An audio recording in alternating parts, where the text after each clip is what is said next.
평안하십니까? 오늘은 고린도전서 15장 31절에서 34절 말씀을 중심으로 복음은 우리 자신을 날마다 부인하게 만듭니다 라는 제목으로 은혜를 나누고자 합니다.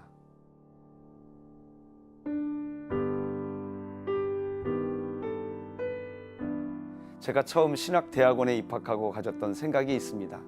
그것은 교회가 바뀌면 우리 사회 전체가 바뀔 수 있을 것이라는 생각이었습니다.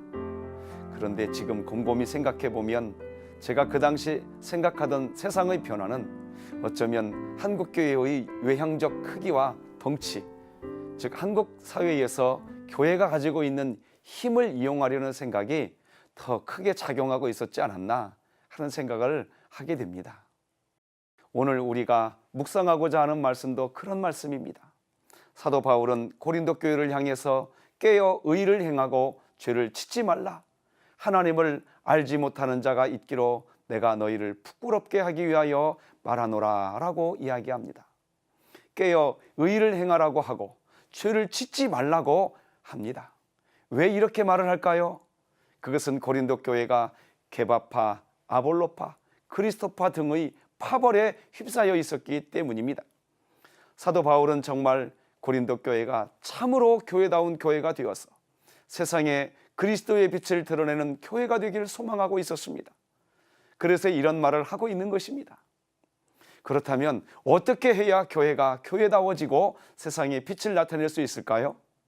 그것은 우리 자신이 날마다 죽는 것, 즉 우리 자신을 부인하는 것입니다. 그 내용이 고린도전서 15장 31절입니다.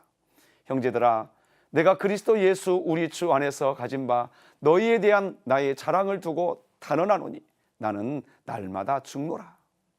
우리 자신이 날마다 죽는 것입니다. 이것이 교회를 변화시키고 이것이 사회를 변화시키며 이것이 정치와 문화, 나라와 세계 열방을 변화시키는 방법인 것입니다. 그러나 자기 자신이 죽는 것은 모든 상황을 소화해내라는 게 아닙니다. 그 반대입니다. 배설해내라는 것입니다. 그리고 배설은 기도입니다. 구약을 보면 사울 왕과 다윗 왕이 등장합니다. 똑같이 어려움을 당한 사람들이지요. 그런데 문제는 사울 왕은 기도가 없었습니다. 기도가 없었으니까 해소할 데가 없고 영적인 변비에 걸려서 배설을 하지 못합니다. 그러니까 결국 사울은 천천히요, 다윗은 만만이라, 이런 노래 하나 듣고 사울은 미쳐버리는 거지요. 현실적으로 따져보면 사울보다 다윗에게 더 많은 고난이 있었습니다. 그런데 다윗은 매사에 하나님 앞에서 배설해버립니다. 그래서 다윗은 시편 62편 8절에서 사람들에게 이렇게 교훈해 줍니다.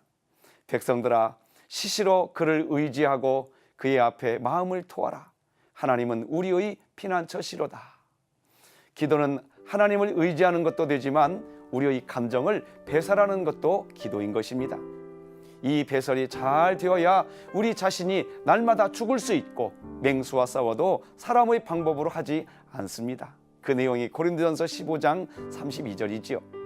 내가 사람의 방법으로 예배소에서 맹수와 더불어 싸웠다면 내게 무슨 유익이 있으리요?